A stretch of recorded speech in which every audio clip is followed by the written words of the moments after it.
plus largement, d'ailleurs, sur le fond du dossier de ce chantier Lyon-Turin, on voit que tous les partis politiques aujourd'hui ont des positions affirmées sur l'écologie, la biodiversité, Mhm. s'engagent pour certains contre ce genre de projet. Et vous, on vous entend peu sur ce sujet, Nicolas Aussi, Dupont-Aignan. Est-ce que, par exemple, sur le le fond, la Lyon-Turin, j'ai mon légitimité... opinion. Allez-y, Ah laquelle bah, mon opinion, c'est que il faut remettre à plat ce dossier qui va coûter une fortune, que le tunnel actuel n'est pas utilisé à plein et que on est dans une situation où si on était un pays adulte, on débattrait sereinement des dizaines de milliards qui sont en jeu. Est-ce qu'il faut mettre ces milliards-là alors qu'il n'y a pas le trafic et qu'il n'y aura pas avant longtemps?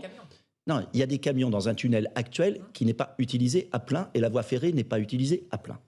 Que dans 20 ans, il y ait besoin du Lyon-Turin, pourquoi pas? Ce que je dis... Très défectueuse, très longue. Non, on aurait pu l'entretenir. Donc je crois qu'il y a un vrai débat à avoir et qu'encore une fois, on est dans un pays qui ne débat plus, qui n'est plus vraiment démocratique, qui suscite des violences terribles. Et je demande que l'argent public que l'on met dans le Lyon-Turin, on pourrait avoir un débat serein sur le Lyon-Turin. Est-ce que les 10 milliards, les 15 milliards, je finis juste, les 10 milliards, les 15 milliards qu'il y a là-dedans ne seraient pas mieux utilisés dans des investissements de proximité indispensables?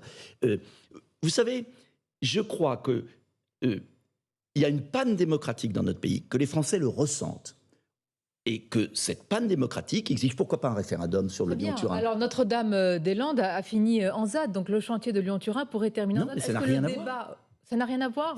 Quand il n'y a plus de démocratie dans un pays, quand il n'y a plus de démocratie dans un pays, quand on ne débat plus de rien... C'est une décision prise démocratiquement, il y a des années, mais oui. et c'est des années après que... C'est un chantier colossal qui coûte une fortune et qui, je crois, mérite un débat.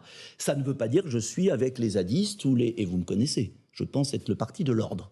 Mais quand on dépense des dizaines de milliards d'euros, on a quand même le droit de poser des questions.